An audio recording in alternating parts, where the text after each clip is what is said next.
always noises in the woods, but the amount of animal activity for the time was unsettling. At this point it was probably past 1 a.m. This was strange and kind of eerie, but not alerting, as any sort of predatory animal in the area may cause a disturbance. We finish smoking and continue our walk when almost immediately the forest falls dead quiet. And as soon as the forest goes quiet, there is a voice. It almost sounds like a mocking, humanoid voice, shaky and uncertain. Almost like an old children's toy, like the ones with the crackly speakers and robotic voice, if you know what I mean. This immediately sets us off. We bolt directly down the opposite length of the trail, but the sound does not gain distance.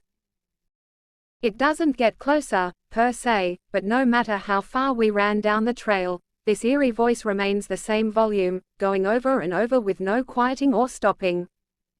At this point, I am convinced that we are in genuine danger, something I have felt very few times. Finally, after sprinting for who knows how long, we exit the trail, grasping for breath and almost at the verge of tears of how frightening this was. We begin to exit the trail, and about 5 minutes from the exit, there is a bone-shaking, heart-stopping, murderous scream from directly behind us. I know what a mountain lion sounds like.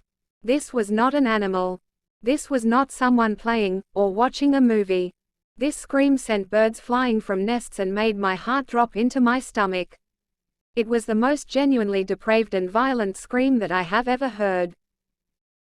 This is a true story that I have only told to maybe 3 people, all of whom seem to brush it off as false.